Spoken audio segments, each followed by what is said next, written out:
Yes, hello dear all, welcome again. So last जो मैंने आपको ट्रेलर दिखाया था वो था सैंपल पेपर क्लास 10th की डिस्कशंस की। ऑलमोस्ट मैं बता भी चुका आपको कि किस तरह से कैसे हम लोग इस अप्रोच के साथ कैसे इस सीरीज को कंटिन्यू करेंगे।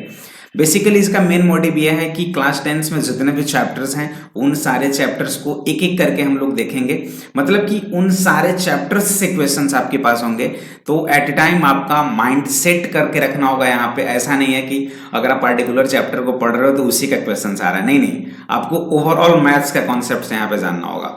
सारे फॉर्मूलाज को यहाँ पे आपको अच्छे तरीके से रिमेंबर करना होगा कि हाँ कब कब क्वेश्चंस कैसा आ जाए, किस चैप्टर से आ जाए वो कोई नहीं जानता। हो सकता है अभी ट्रायंगल मिले, बाद में सर्कल मिल जाए, फिर ट्रिगोनोमेट्री मिल जाए, फिर क्वाड्रेटिक इक्वेशंस मिल जाए, रियल नंबर मिल जाए, और हमेशा अलग अलग क्वेश्चंस। तो अगर आपके सामने अलग अलग चैप्टर्स आएंगे, अलग अलग चैप्टर्स के क्वेश्चंस होंगे, तो आपकी अप्रोच भी थोड़े से डिफरेंट होनी चाहिए। ठीक है, तो चलिए विदाउट एनी डिले इस सीरीज को हम लोग स्टार्ट करते हैं। Discussion on sample paper class 10th and lecture number 1।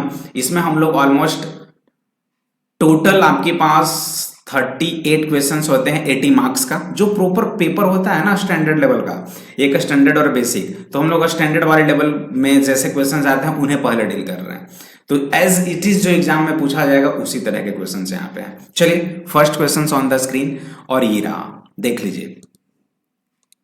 Class 10th session 22 and 23 subject mathematics standard level का है ये। Sample questions paper 1 section A में जितने क्वेश्चंस ऑब्जेक्टिव आते हैं वो पहले देखो, then section B, then section C, then section D. ठीक है, एंड आई थिंक आप सबको मालूम ही होगा कि सेक्शन ए में कितने क्वेश्चंस होते हैं, बी में कितने होते हैं, सी में और डी में कितने होते हैं। तो चलिए first question on the screen guys. If P and P B are tangents to the circle with centre O, ये सेंटर ओ है, पी से लेकर ए तक, यहां से यहां तक जो ये लाइन है ये आपकी क्या है, ये पी ए क्या है आपका टेंजेंट है, और पीवी जो है वो भी आपका टेंजेंट है। ये आपका पी है, this is your A, this is your B and this is your centre O. चलो मैं थोड़ा बड़ा कर देता हूं। और ये जो एंगल है ए पी बी, ये गिवन है आपका 40 डिग्री। ये आपकी इस तरह से फिगर बनाई हुई है। पूछा जा रहा है ओ A B, O A B ये वाली एंगल आपको बताना है, what's the angle of X, O A B. अब बच्चे के सामने जब ऐसा आएगा तो अप्रोच तो बहुत कुछ होगा कि सर कैसे करें, सर क्या करें, एट ए टाइम क्या सोचा जाए। यहाँ पे ऑब्जेक्टिविटी है, आपको थोड़ा सा अलग सोचना पड़ेगा। सिंपल वे में देखो कि अगर सर्कल ऐसे होता था तो सर्कल्स में ये देखो, ये रेडियस है, ये रेडियस है कि नहीं है, और इसी तरह से ये फिगर बनाया हुआ बिल्कुल इस तरह से। अगर ये आपकी 40 डिग्री है तो इसका जो अपोजिट एंगल्स होगा, ये वाली एंगल्स, ये एंगल्स होगा, ये क्या हो जाएगा, इन दोनों का सम तो आपका 180 डिग्री होता है। दैट मीन्स अगर ये 40 डिग्री है तो this one is your 140 degree. Clear है, एवरीबॉडी क्लियर। अब देखो इस लाइन को ऐसे मिला दो। अब सोचने वाली बात है ये कि सर ये अगर आपका ए है, ये आपकी बी है और ये आपकी बी है, तो ए ओ आपकी क्या हुई रेडियस, और ओ बी आपकी क्या है रेडियस। तो ऑल रेडियस आर इक्वल्स। ऐसा नहीं है कि रेडियस जो सर्कल्स में बनते हैं वो अलग अलग होंगे, नहीं, सारे रेडियस आपके इक्वल्स होंगे। तो अगर ये भी इक्वल है और ये भी इक्वल है तो इसके सामने का जो एंगल ये हुआ और इस ओबी साइड के सामने का जो एंगल ये हुआ, ये भी तो आपस में इक्वल होंगे by using properties। तो let suppose this is your x angle and this is also your x। तो इन अ ट्रायंगल AOB क्या हो जाएगा, x plus 140 degree, sum of angles कितने हो जाते हैं 180 डिग्री। तो 2x equals to 40 degree, that's why x की वैल्यू कितनी हो जाएगी 20 degree. C is the correct answer. Easy question आएंगे, ऐसे क्वेश्चंस आते भी है, ऐसा नहीं है कि मैं बिल्कुल इजी ला रहा हूं। एक लुक आप देख लो कि क्वेश्चंस कैसे कैसे आ रहे हैं। चलिए सेकंड नंबर की क्वेश्चन से आपके सामने। अरे सर अभी सर्कल पढ़ा, अब कोऑर्डिनेट ज्योमेट्री ला दिए। हाँ यही होगा, यही होने वाला है। देखो, if the coordinates of one end of a diameter of a circle are 2 3, जिनकी कोऑर्डिनेट्स दे रखा है आपको 2 3, and the coordinates of its center are -2 5, then the coordinates of the other end of the diameter। Sir क्या हो रहा है, कैसे deal करें, बच्चे को समझ में नहीं आ रहा होगा सर कैसे करें। सर भाई अगर कुछ ना समझ में आया ना तो सोचो कि इससे पहले डायग्राम, जब भी क्वेश्चंस कंप्लीटली समझ में नहीं आए तो एक छोटा सा डायग्राम बना दो, हो सकता है उस डायग्राम से कुछ अप्रोच मिले। करता हूं, if the coordinates of one end of diameter of circle, अच्छा सर्कल है और डायमीटर है, तो मान लेते हैं कि आपका सर्कल है और डायमीटर की बात कही जा रही है, तो ये आपकी डायमीटर हो गई, लॉन्गेस्ट रेडियस है ना, longest code not radius, longest code, सबसे लॉन्गेस्ट कोड होती है ये आपकी डायमीटर। तो इसमें क्या दे रखा है भाई, और ये सेंटर है। चलो, if the coordinate of one end of a diameter of a circle are 2 3, अगर एक एंड ये है डायमीटर का और उसका आपका कोऑर्डिनेट दे रखा है कि सर ये 2 3 है, and the coordinates of its centre, ये जो सेंटर है ना इसका कोऑर्डिनेट दे रखा है आपका -2 and 5, देखो, then the coordinates of the other end, ये जो अदर एंड है इसका कोऑर्डिनेट्स, लेट्स सपोज आपका ए है, ये आपका सेंटर ओ है और आपकी एंड पॉइंट बी है, तो मान लेते हैं कि एक्स और वाई है, यही एक्स वाई की वैल्यू निकालनी है, यही अदर एंड की कोऑर्डिनेट्स क्या होगी, ठीक है। तो देखो बस इतना तो जानते होगे सर्कल का रूल कि सर अगर डायमीटर है तो डायमीटर अगर है तो रेडियस दोनों क्या होता है, डायमीटर सिंपल देखो, डायमीटर इक्वल्स टू क्या होता है 2r, होता है कि नहीं होता है, ट्वाइस ऑफ रेडियस। तो ये जो डिस्टेंस होगा AO जो डिस्टेंस होगा वही आपकी OB भी डिस्टेंस होगी, क्योंकि दोनों का दोनों, ये भी रेडियस है और ये भी रेडियस है और आपस में रेडियस इक्वल्स होते हैं। मतलब सीधी भाषा में ये बोलें कि AB अगर ये आपका लाइन है तो वो आपका क्या हुआ, मिडिल पॉइंट है, वो है कि नहीं है। तो mid point theorem, coordinate geometry की मिड पॉइंट थ्योरम क्या कहता है कि अगर आपको x कोऑर्डिनेट निकालना हो तो ये होता है x1 प्लस x2 अपॉन 2, अगर आपको y कोऑर्डिनेट्स निकालनी है तो y1 प्लस y2 अपॉन 2, यही होता है। तो चलो इसका मिड पॉइंट -2 है तो -2 इक्वल्स टू x1 कितना हो जाएगा, ये वाला पोर्शन क्या होता है x1 और ये y1, this is your x2 and this is your y2। तो x1 प्लस x2 बाई 2 यानी कि 2 plus x upon 2, this is your first equation. ये आपकी देखो 5 हो गई y coordinates, that will be equals to y1 plus y2 by 2, तो 3 plus y upon 2, ये हो गया सेकंड। अब चेक कर लो, दोनों को सॉल्व करो, क्रॉस मल्टीप्लाई करते हैं तो 2 प्लस x इक्वल्स टू कितना हो जाएगा -4, तो x इक्वल्स टू कितना हो जाएगा -4 और -2 -6। यहाँ से अगर y निकालें तो 3 plus y equals to 10, y equals to क्या हो जाएगा 7, यानी कि x -6 एंड y 7, तो कोऑर्डिनेट्स कैसे लिखा जाएगा -6 एंड 7, यही तो है अदर एंड b की कोऑर्डिनेट, कहीं दिख रहा है, यस सर, ठीक, क्लियर, सही है ना, क्लियर है ना, चलिए फिर क्लियर है। तो नेक्स्ट, जिन बच्चों को कभी ऐसा लगे कि सर ये मुझे समझ नहीं आया एक बार फिर से बता दो, तो फिर से बताने की जरूरत नहीं है, वीडियो को थोड़ा सा रिवाइंड करें और बिल्कुल वहां से देख सकते हैं। And one more thing guys, जितने भी स्टूडेंट्स अभी इस वीडियोज को वॉच कर रहे हैं, it's a humble request to you all कि आप कर सकते हो, आपके जितने भी फ्रेंड्स हैं एटलीस्ट आपके फ्रेंड सर्कल्स में इन वीडियो का लिंक को जरूर शेयर कर दें ताकि उन्हें भी हेल्प मिल पाए।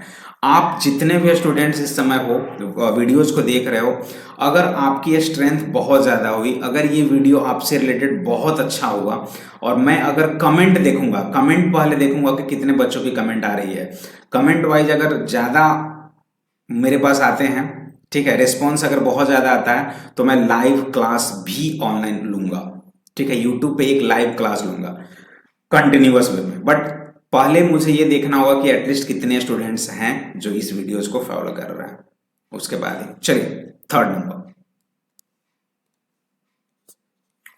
अभी मेरे और आपके बीच सिर्फ एक ही चीज है, वो है कमेंट। अगर आप कमेंट करोगे, मैं कमेंट देखूंगा, तभी मुझे पता चल पाएगा आपकी रिस्पॉन्स, आपकी feedback. The abscissa of any point on the X axis.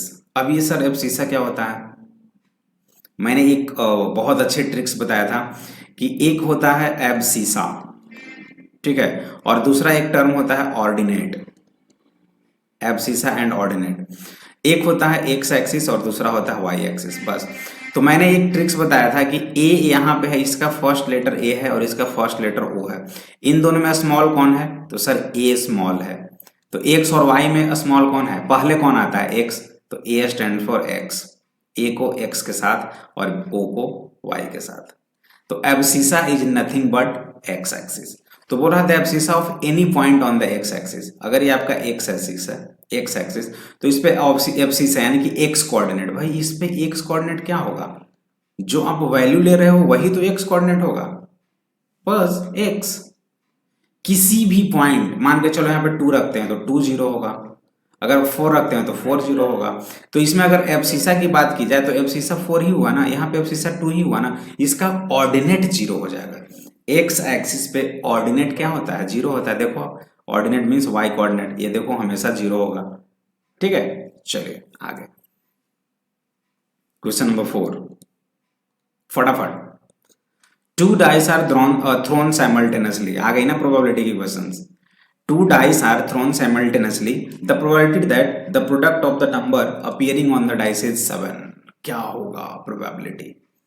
ओहो सर कैसे बनेगा, सोचो पहले, उसके बाद मैं बताता हूं इसका एक शानदार tricks.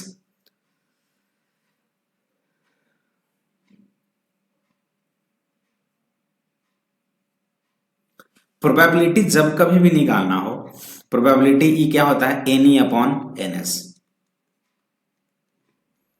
probability of an event equals to number of events, number of total outcomes, ठीक है, अपॉन यहाँ पे total number, N E upon N S. जो आपकी इवेंट हो रही है, ऐसे सोचो, जो आपकी इवेंट हो रही है और अपॉन में टोटल नंबर ऑफ आउटपुट्स। तो सर ये इवेंट्स क्या है, आउटपुट्स क्या है, सर समझ में नहीं आ रहा। ठीक है, मत समझो। अगर 2 डाइस है, एक डाइस पे कितने नंबर्स होते हैं? 1 to 6। तो 2 डाइस होंगे तो टोटल नंबर ऑफ पॉसिबिलिटीज कितने होंगे? 2 डाइस का। जैसे 1 क्या आपका टॉस क्वाइन होता है, 1 क्वाइन को अगर 2 टाइम टॉस करो तो सर ये हेड एंड टेल होगा 1 क्वाइन पे। अगर 2 क्वाइन रहेगा तो इसका क्या होता है सर? ये 2 की पावर 2 हो जाते हैं, यानी कि 4। तो वो क्या क्या होगा? Head head, head tail, tail head और टेल टेल, यही 4 होता है। अगर 3 टाइम्स अगर क्वाइन को टॉस किया जाए तो क्या होता है? 2 की पावर 3 टाइम्स तो 8 हो जाएगा। तो सर ये क्या क्या होता है? ट्रिक्स देखो, जब भी एक क्वाइन को 3 टाइम्स टॉस्ड किया जाता है तो टोटल नंबर ऑफ प्रोबेबिलिटी 8 होते हैं। But how?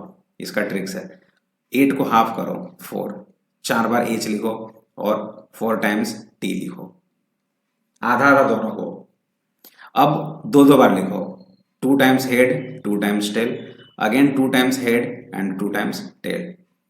अब सिंगल सिंगल लिखो, head tail, head tail, head tail and head tail, यही 8 होंगे आउटपुट्स।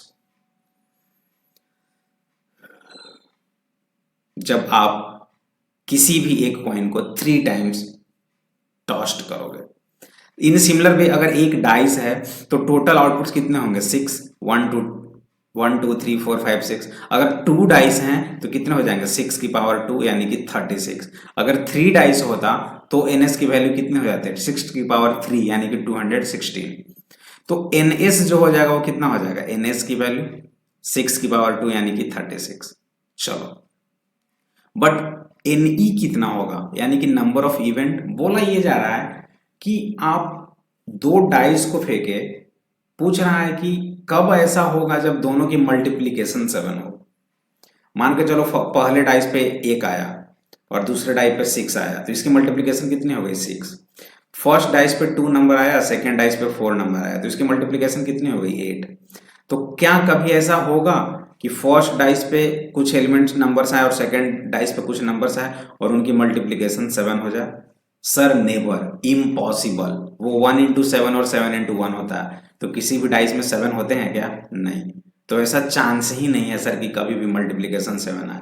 हाँ, दोनों की एडिशन 7 होती तो अलग बात था, जैसे 3 और 4 रहता तो 7 हो जाता, 4 और 3 7 हो जाता, 5 और 2 7 हो जाता, 2 और 5 7 हो जाता, 6 और 1 7 हो जाता, 1 और 6 7 हो जाता। ये सारे एडिशन है, बट मल्टीप्लीकेशन का गेम होगा तो एक भी चांस नहीं होगा, तो 0 हो गया। तो 0/36 दैट विल बी 0। क्लियर है? चलिए आगे 5 नंबर, फटाफट। The coordinate of the fourth vertex of the rectangle formed by the point 0 0 2 0 and 0 3 are. It's easy. It's not easy. It's too easy. बोले क्या कर रहे हो सर? देखो ना, बहुत इजी है। 0 0 का पॉइंट देखोगे तो ये हो गया 0 0। हाँ, एक और चीज, जो भी बच्चे इस वीडियोस को देख रहे हैं, जैसे ही आपके सामने क्वेश्चंस आएंगे बिल्कुल आप वीडियो को पॉज कर देना। पॉज करने के बाद पहले आप खुद से सॉल्व करना और खुद से सॉल्व करने के बाद साइड में आंसर लिख देना कि आपकी आंसर ये है, और उसके बाद मेरे एक्सप्लेनेशन को देखना। ऐसे नहीं कि बस सर चला दिए और वीडियो चल रहा है, आप देख रहे हो, आंसर सीख रहे हो और समझ रहे हो। नहीं नहीं नहीं, ऐसे कभी मत करना, ठीक है ना। जैसे ही क्वेश्चन आए वीडियो को पॉज करो, फटाफट सॉल्व करो, आंसर पे आ जाओ, उसके बाद देखो कि मैं कैसे एक्सप्लेन करता हूँ, तभी कुछ होगा सर। चलो ये 0 0 हो गया, 2 0 मतलब 1 और 1 2, ये जो पॉइंट हो जाएगा वो हो जाएगा 2 0। एक 0 3 है तो 1 2 3, यानी कि ये वाली पॉइंट कितनी हो जाएगी 0 3। एक पॉइंट यहाँ पे आएगा, एक पॉइंट यहाँ पे, एक पॉइंट यहाँ पे। तो आपकी क्या है, रेक्टेंगल है, तो जो साइड ये है वही साइड यहाँ पे भी होगा, जो साइड ये है जितने डिस्टेंस होंगे वही डिस्टेंस यहाँ पे होगा। तो ये अगर पॉइंट को देखो तो एक्स कोऑर्डिनेट से कितना डिस्टेंस पे है 2 पे, और वाई से 3 पे, तो 2 and 3, तो आंसर क्या हो जाएगा 2 3। ये फोर्थ कोऑर्डिनेट आ गया। इतना इजी है। चलिए नेक्स्ट, फटाफट इसे करो, अभी करते जाओ धीरे धीरे। अभी तो स्टार्टिंग है ना, इसलिए क्वेश्चंस थोड़े से इजी इजी हैं, बाकी बहुत अच्छे अच्छे क्वेश्चन आएंगे। 2 to the power x plus y equals to 2 to the power x minus y equals to √8, then the value of y is। Sir ये क्या है, ये क्या है, ये क्या माजरा है, कैसे करूं? देखो ये भी बेस 2 है, ये भी बेस 2 है, इसे भी अगर बेस 2 कर देते तो मजा आ जाता। कैसे होगा, 2 to the power x plus y equals to 2 to the power x minus y। ये √8 को क्या आप करोगे, √8 को क्या लिखते हो, जैसे √8 है आप ऐसे लिख सकते हो 8 की पावर 1/2। हाँ सर ऐसे तो लिख सकता हूँ। तो क्या आप ऐसे लिख सकते हो 8 को 2 की पावर q और इसकी पावर 1/2। हाँ सर ऐसे लिख सकते हैं। तो क्या आप ऐसे लिख सकते हो 2 की पावर 3/2। हाँ सर लिख सकते हैं। तो हाँ तो लिखो ना, इक्वल्स टू क्या हो गया 2 की पावर 3/2। ठीक है, अब देखो बेस सारे सेम हैं, तो ये कर दो यार, कंपेयर कर दो दोनों side. x plus y equals to क्या हो जाएंगे 3/2, और यहां से x minus y equals to क्या हो जाएंगे 3/2। फिर निकालना क्या है y, तो जब y निकालना है तो सब्ट्रैक्ट कर दो, ये माइनस हो जाएगा, ये प्लस हो जाएगा और ये माइनस हो जाएगा, तो ये दोनों cancel. 2y equals to 0, so y equals to 0, 0 आ गया यार, y इज 0, y ही तो पूछ रहा था। ठीक है, चलिए आगे। अगर y 0 है तो फिर x की वैल्यू कितनी हो जाएगी, अगर x पूछा जाता तो 3/2। क्लियर, नेक्स्ट फटाफट करो इसे,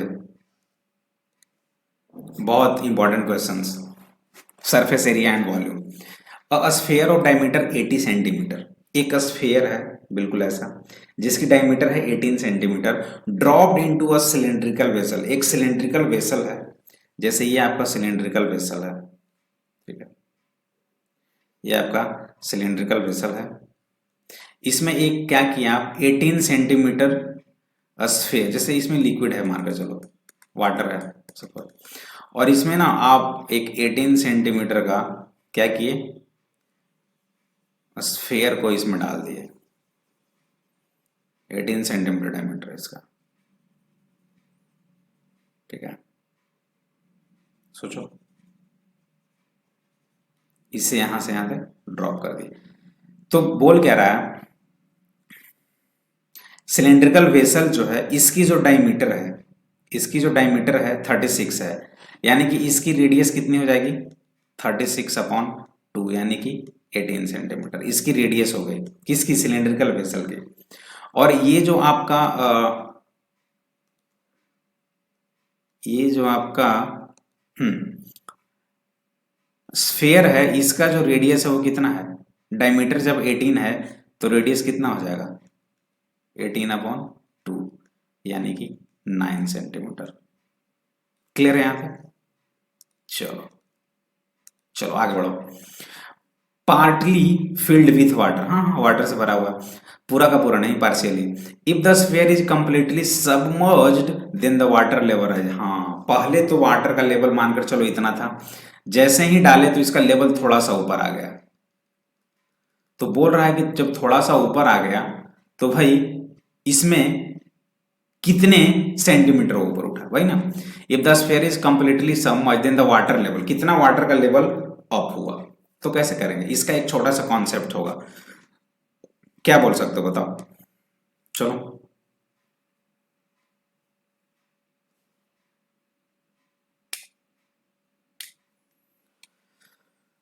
जो वाटर का वॉल्यूम है, तो क्या बोल सकते हैं,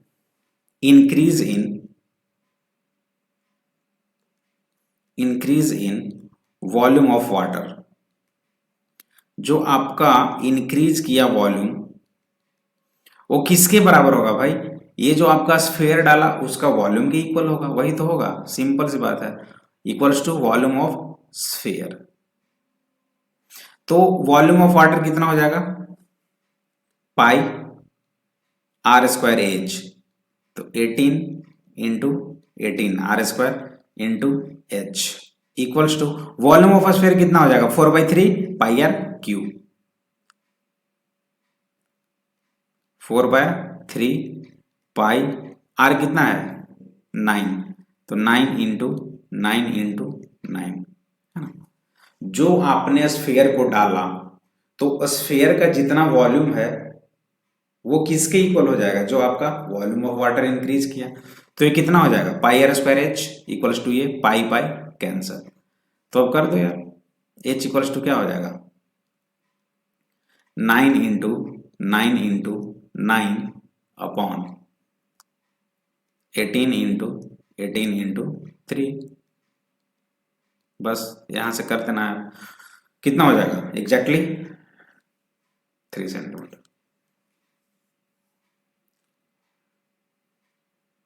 क्लियर है, चलिए नेक्स्ट फटाफट से करो।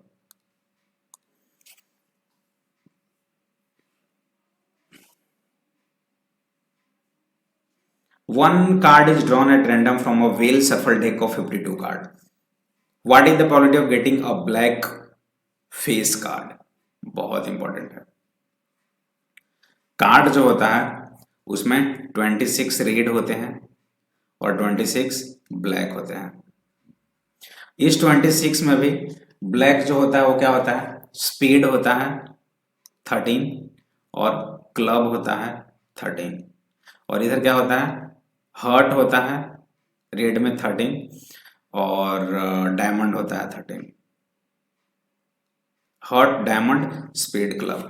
तो हर एक जो स्पेड हुआ और जो क्लब हुआ, इसमें फेस कार्ड क्या होता है, किंग होता है, जैक होता है और क्वीन होता है, यही तो फेस कार्ड होता है कि नहीं।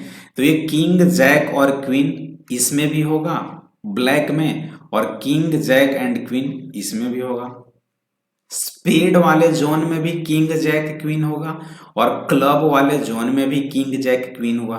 तो टोटल कितने हो गए 6 अपॉन, जब टोटल 52 कार्ड्स है तो प्रोबेबिलिटी ऑफ ई की क्या हो जाएगा, N E upon N S.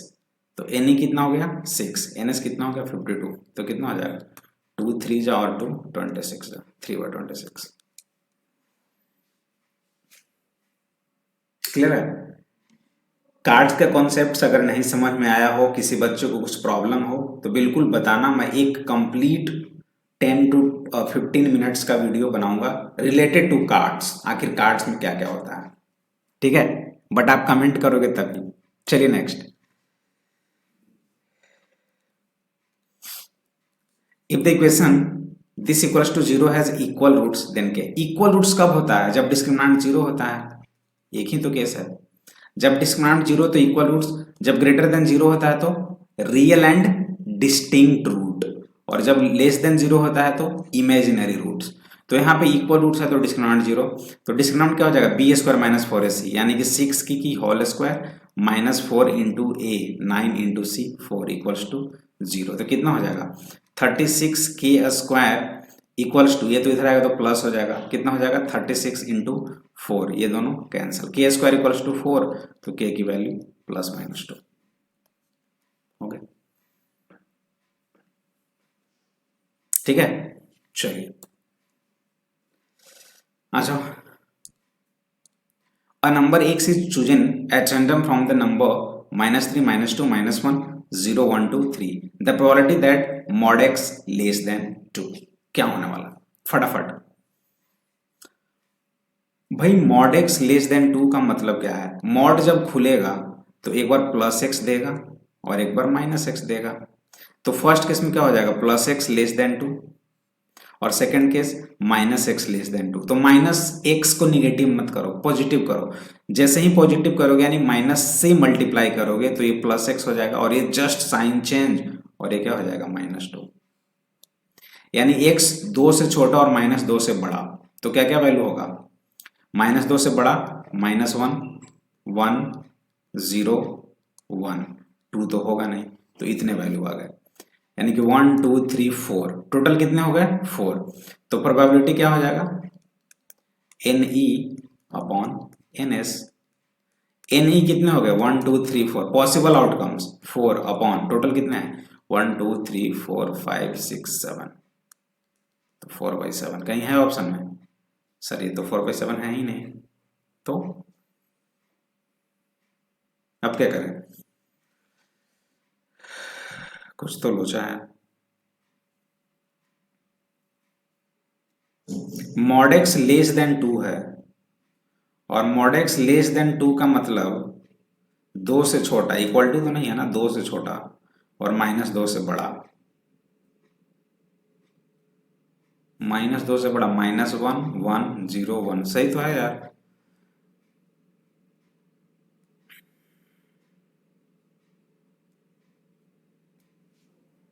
I think कहीं पे मिस्टेक हो रहा है क्या?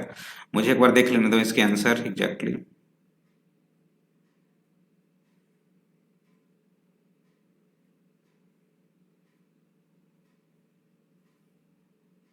ओहो, क्या करते हो आप लोग? ये 2 बार 1 कहाँ से आ गया? मैं भी वही देख रहा हूँ कि आंसर तो सही है, यहाँ पे डायरेक्टली दिख रहा है C is the correct answer. Yes, ये 2 बार 1 कहाँ से लिख दिए हम लोग? -2 से बड़ा, ऐसे देखो ना, -2, -1, 0, 1, 2, 3, -3, -4 ऐसे ही चलेगा ना। तो -2 से छोटा मतलब इधर से छोटा और -2 से बड़ा, इससे इसके इसके बीच में, तो ये -1 हो जाएगा, 0 हो जाएगा और 1 होगा, 3 ही होगा ना वैल्यू, तो 3/7 हो जाएगा ना directly. C is the correct answer.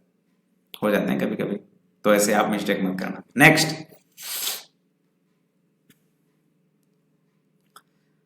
इसे तो 0.005 सेकंड में आंसर दोगे आप। एक ट्रिगोनोमेट्रिकल आइडेंटिटीज होती है sec square theta minus tan square theta equals to 1। तो अगर इसको मैं इधर ले जाऊं टेन स्क्वायर थीटा को, तो 1 + टेन स्क्वायर थीटा क्या हो जाएगा? Sec square theta. तो ये क्या हो जाएगा? Upper part sec square theta और नीचे भी है सेक स्क्वायर थीटा, तो क्या हो जाएगा? 1। चलिए फटाफट the equation, the quadratic equation this equals to 0 है two distinct root. Distinct root का मतलब क्या हुआ? d greater than 0। तो क्या हो जाएगा? बी स्क्वायर यानी कि 2 की स्क्वायर -4 इंटू ए इंटू सी ग्रेटर देन 0। तो 4 - 4a स्क्वायर ग्रेटर देन 0। तो 4 ग्रेटर देन 4a स्क्वायर, ठीक है। तो 1 ग्रेटर देन ए स्क्वायर यानी कि ए स्क्वायर लेस देन 1। और जब ए स्क्वायर लेस देन 1 है, इसका मतलब क्या हो जाएगा? ए लेस देन ±1, यही होगा ना।